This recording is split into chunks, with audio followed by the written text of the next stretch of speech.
ఇక హైదరాబాద్ లో మంచినీటి కొరత ఏర్పడింది. నల్లాల నుంచి వచ్చే నీరు తగ్గిపోయింది. జలాశయాలలో నీళ్లే లేకపోవడంతో ఈ దుస్థితి తలెత్తిందని అధికారులు చెబుతున్నారు.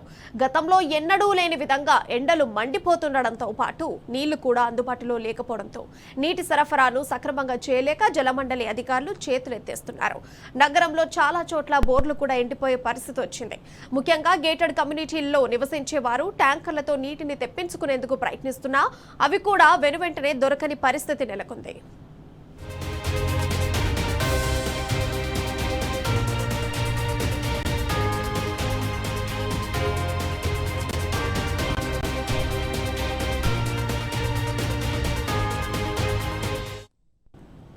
ఇక హైదరాబాద్ లో గతంలో ఎన్నడూ లేనంత నీటి ఎద్దడి తలెత్తిందనే చెప్పాలి. భూగర్భ జలాలు అడుగంటిపోయాయి.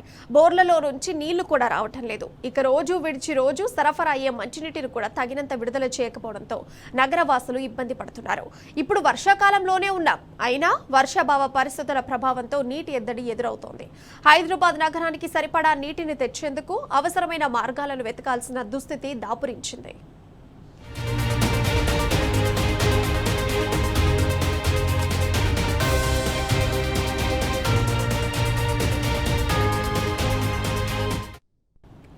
హైదరాబాద్ నగరంలో ప్రస్తుతం జనాభా 1 కోటి దాటింది. దీనికి తోడు ఫ్లోటింగ్ పాపులేషన్ మరో 10 లక్షలు ప్రతిరోజు ఉంటుంది. అయితే గత కొద్ది రోజులుగా జలాశయాల్లో నీరు ఎండిపోవడంతో ప్రజలు గొంతు తడుపుకోవడానికి ఇబ్బందులు పడుతున్నారు. అపార్ట్మెంట్లలో ఇప్పటికే ట్యాంకర్లు తెచ్చుకోవడం ప్రారంభమైంది. కొందరు ఇండిపెండెంట్ ఇళ్లలో ఉన్నవారు కూడా చిన్నపాటి ట్యాంకర్లను తెప్పించుకునే పరిస్థితి తలెత్తింది. గతంలో ఎన్నడూ లేని విధంగా వర్షాభావ పరిస్థితులు ఈ దుస్థితికి కారణమయ్యాయని అధికారులే చెబుతున్నారు. బెంగళూరులో తలెత్తిన నీటి ఎద్దడి తరహా హైదరాబాద్ కు కూడా రానున్న కాలంలో నీటి ఎద్దడి ముప్పు ముంచి ఉందన్నది అధికారులు చెబుతున్నమాట. సంకేతాలు కూడా అలాగే ఉన్నాయి.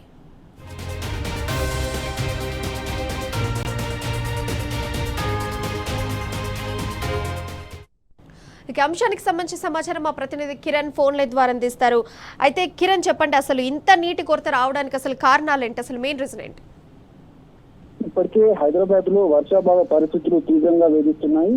ప్రధానంగా హైదరాబాద్ నగరంలో దాదాపు నెల రోజుల నుంచి కూడా వర్షాలు పడకపోవడంతో ఈ ప్రభావం తలెత్తినట్టుగా తెలుస్తుంది. అయితే వాటర్ ట్యాంకుల డిమాండ్ కూడా తీవ్ర స్థాయిలో పెరిగింది. గత ఏడాది 63,000 పైచులకు ఉన్నటువంటి వాటర్ ట్యాంకులు ఈసారి 86,000 వరకు కూడా చేరుకున్నాయి. అయితే 36% అదనంగా వాటర్ ట్యాంకులు ఈ నెల 14వ తేదీ వరకే బుక్ చేసుకున్నటువంటి పరిస్థితి అయితే కనిపిస్తుంది. దాదాపు కొన్ని చోట్ల 16,000 ఇళ్లకు ఇప్పటికే నోటీసులు కూడా జారీ చేసింది. ఇంకుడు గుంతలు లేనటువంటి ఇళ్లకు ఖచ్చితంగా ఇంకుడు గుంతలు నిర్మించుకోవాలంటూ కూడా ఇప్పటికే జలమండలి అధికారులు అయితే సూచిస్తున్నటువంటి నేపథ్యంలో ఎంత డిమాండ్ వచ్చినప్పటికీ కూడా నీటిని అందించేందుకు జలమండలి సిద్ధంగా ఉందంటూ కూడా చెప్తా ఉన్నారు. కానీ గత వర్షాకాలంలో పూర్తి స్థాయిలో తగ్గుముఖమైనటువంటి పరిస్థితులు ఉన్నాయి. కానీ ఈసారి మాత్రం బెంగళూరు కంటే అదనంగా ఈసారి హైదరాబాద్ కు వర్షాభావ పరిస్థితులు ఏర్పడ్డాయి. అపార్ట్మెంట్ల వాసులే కాదు, అంతేకాకుండా ఇండిపెండెంట్ హౌస్ లో ఉన్నటువంటి వాళ్ళు కూడా వాటర్ ట్యాంకుల పైన ఆధారపడి ఉన్నటువంటి పరిస్థితి. దాదాపు 6 డివిజన్లలో ఈ పరిస్థితి ఏర్పడినంటూ కూడా ఇప్పటికే ఏదైతే హైదరాబాద్ సంబంధించినటువంటి జలమండలి కూడా సూచిస్తోంది. రాబోయేటువంటి రోజుల్లో వర్షాలు కనుక ఇదే పరిస్థితి కొనసాగినట్లయితే ఖచ్చితంగా మరింత డిమాండ్ పెరిగేటువంటి అవకాశం ఉంటుంది. కాబట్టి వాటర్ లో ఉన్నటువంటి వాటర్ ట్యాంకుల డిమాండ్ పెరిగేటువంటి అవకాశం ఉన్న నేపథ్యంలో దానికి అనుగుణంగా ఏర్పాట్లు కూడా చేస్తున్నామంటూ కూడా ఇప్పటికే జలమండలి అధికారులు అయితే చెప్తా ఉన్నారు. కానీ పరిస్థితులు మాత్రం చాలా దయనీయంగా మారాయి. హైదరాబాద్ లో గత ఏడాది కంటే ఈసారి పరిస్థితి ఇంకా మారింది. గత 10 ఏళ్లలో ఇలాంటి పరిస్థితులు ఎప్పుడూ లేవు. వాటర్ ఏదైతే గ్రౌండ్ వాటర్ కూడా పూర్తి స్థాయిలో నిండుకున్నటువంటి పరిస్థితుల నేపథ్యంలో ఇప్పుడు మాత్రం గ్రౌండ్ వాటర్ కూడా అంతకంతకు తగ్గిపోతుంది. దానికి అనుగుణంగా జలమండలి అధికారులు అయితే సూచిస్తున్నారు. కానీ ప్రభుత్వం మాత్రం దీనిపైన దృష్టి పెట్టడం లేదు. వాటర్ రిసోర్స్ ఏదైతే ఉంటుందో వాటిని పెంచేటువంటి ఆలోచన మాత్రం చేయకుండా పూర్తిగా వాటర్ ట్యాంకుల డిమాండ్ పైన ఆధారపడుతున్నటువంటి పరిస్థితులు అయితే కనబడుతున్నాయి. దీనిపైన అపార్ట్మెంట్ వాసులు కావచ్చు, ఇండిపెండెంట్ వాసులు కూడా పూర్తి స్థాయిలో ఆగ్రహం వ్యక్తం చేసినటువంటి పరిస్థితులు అయితే కనబడుతుంది. దాదాపు 36% మాత్రం ఈ వాటర్ ట్యాంకుల డిమాండ్ అయితే ప్రస్తుతానికి అయితే పెరిగింది. రాబోయే రోజుల్లో మరింత పెరిగేటువంటి అవకాశాలు అయితే కనిపిస్తుంది. అయితే కిరణ్ ఇప్పుడు చూసుకుంటే నీటి కొరత ఎక్కువగా కనిపిస్తుంది. జలమండలి అధికారులు కూడా మరి చేతులు ఎత్తేస్తున్నారు. మరి ఇప్పుడు నీటి కొరతను ఓవర్కమ్ చేయాలంటే అసలు ఏం చేయాలి?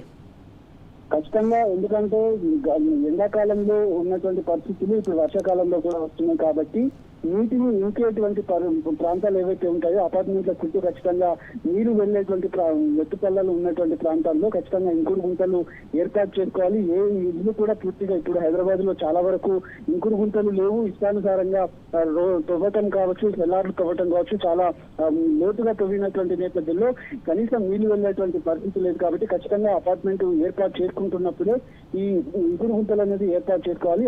అప్పుడు మాత్రమే కొంత గ్రౌండ్ వాటర్ అనేది పూర్తిగా వాడుకున్నటువంటి వాటర్ అంతా కూడా భూమిలోకి వెళ్తుంది.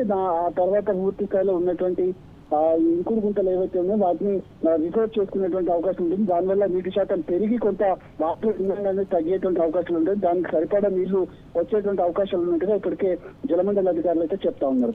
అండ్ ఇంకొకటి కిరణ్, గత సంవత్సరం చూసుకుంటే నీటి కొరత ఎట్లా ఉంది అండ్ ఈ సమయానికి మరి ఈ సంవత్సరం చూసుకుంటేనే ఎక్కువగా రావడానికంటే వర్షం రాకపోవడమే మెయిన్ రీజనా?